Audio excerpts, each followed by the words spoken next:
마음이 좀 평온해졌어요. 그리고 주위에 좀 시끄러운 것들을 잊을 수 있었고, 또 하나는 아이를 키우는 데 있어서 내가 어떤 방향으로 가면 좋을까라는 철학도 좀 생기더라고요. 요즘 그 뉴스를 보다 보면 마음이 좀 심란하고 어지럽더라고요. 필사를 하는 경우에 그 아이에게나 어른에게나 사실 장기 기억으로도 굉장히 좋지만, 그리고 마음을 다잡는 데 좋습니다. 특히 아이를 키우면서 정신적으로 사실 힘들 때가 많은데요. 그럴 때 필사를 해보시기 바랍니다. 제가 그 유튜브를 쉬는 동안 책을 사실 굉장히 많이 읽었는데요. 책을 읽으면서 또 이제 북클럽을 같이 운영했었습니다. 지금도 이제 그 많은 엄마들과 함께 하고 있는데요. 필사를 사실 이제 같이 해보기는 처음이었는데요. 그 필사를 하면서 한 달간에 이렇게 변화를 봤더니 정말 놀랍더라고요. 먼저 일단 필사를 하면서 마음이 좀 평온해졌어요. 그리고 주위에 좀 시끄러운 것들을 잊을 수 있었고, 또 하나는 아이를 키우는 데 있어서 내가 어떤 방향으로 가면 좋을까라는 철학도 좀 생기더라고요. 그래서 고전 필사를 여러분들께 추천을 하고 싶은데요. 사실 이제 아이들에게도 책 필사를 시키거나 글을 쓰게 하는 것이 굉장한 힘을 발휘합니다. 무엇보다 이제 필사를 통해서 아이가 소근육 발달이 되는 부분이 있고, 또 하나는 어휘 같은 것들이 좀 부족한 친구에게 교과서 필사나 아니면 좋아하는 책 필사를 시키다 보면 꾹꾹 이렇게 눌러 쓰면서 아이가 천천히 생각하기 때문에 그 어휘를 굉장히 오래 기억해요.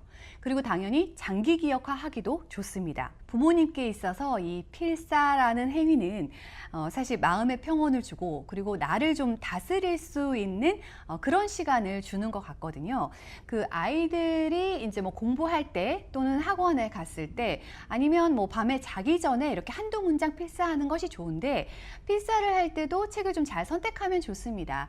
특히 저는 이제 고전을 추천하는데요. 이 고전을 통해서 좀 필사를 하다 보면 내가 좀 어른스러워진다, 성장한다, 또 인간다워진다, 그리고 나다워진다, 이런 생각을 하게 됩니다. 그래서 오늘 이 책 두 권을 소개하면서 이 책을 필사해 보시라고 말씀을 드리고 싶습니다. 그 먼저 논어인데요. 논어는 아시다시피 이제 공자님 말씀, 특히 제자들과 나눈 이야기들이 수록되어 있습니다. 그 서양에 소크라테스가 있다면 동양에는 공자가 있죠. 그 여기에 나오는 문장들은 사실 현 시대에도 좀 새길 만한 것들이 굉장히 많습니다. 교육, 정치, 문화 등 뭐 이제 성인, 지금으로 말하면 사실 어진 그 어른, 아니면 훌륭한 어른, 뭐 이렇게 대변할 수 있을 것 같은데요. 그런 어른이 갖추어야 할 덕목들이 나오죠. 공자가 중시한 것 중에서 가장 중요하다 여긴 것이 바로 인이죠. 어지린자를 씁니다. 인은 이렇게 나와 있어요. 겸손하고 남을 세워주고, 그리고 타인을 사랑하는 마음을 갖춘 것이다. 이렇게 필사를 이렇게 문장을 쭉 해나가다 보면요, 내가 좀 더 꽂혀서 감동받는 그런 문장이 있어요. 개인마다 경험의 차이가 있기 때문에 감동하는 포인트들도 조금씩 다르더라고요. 그러면 그 문장에서 가만히 멈추고 오래 생각해 보시기를 바랍니다. 사람들 속에서 해야 할 일과 또 하지 말아야 할 일을 가르쳐주는 이 명심보감은요, 아이와 함께 필사해 보시는 것을 좀 추천드립니다. 특히 좀 아이가 사춘기거나 마음이 좀 혼란스럽고 복잡한 심경에 있을 경우에 필사의 힘이 좀 더 발휘가 되는데요. 그 명심보감의 뜻이 마음을 밝혀주는 보배로운 거울이라는 뜻인데요. 삶에 말하자면 교훈서죠. 요즘 그 보편적인 가치가 사실은 훼손이 되거나 사람의 기본 예의, 뭐 도리에 어긋나는 사람들도 많이 보이죠. 그래서 저는 나부터라도 잘하자, 바로 서자, 이런 마음이 들더라고요. 명심보감의 이 타이틀들이 모두 새길만 한데요.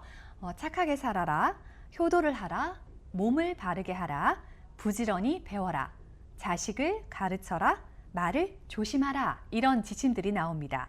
하나같이 되새길 만한 그런 문장들이 담겨 있습니다. 그 엄마의 서재에서 이제 북클럽을 함께 하면서 사실 필사한 후기를 이렇게 들어봤거든요. 일단 한결같이 굉장히 좋았다라는 의견들도 있었는데, 마음이 평화로워졌다, 그리고 아이 일에 대해서 좀 느긋해지고 좀 더 중요한 가치를 알게 되었다라고 말씀하시는 분들이 많았습니다.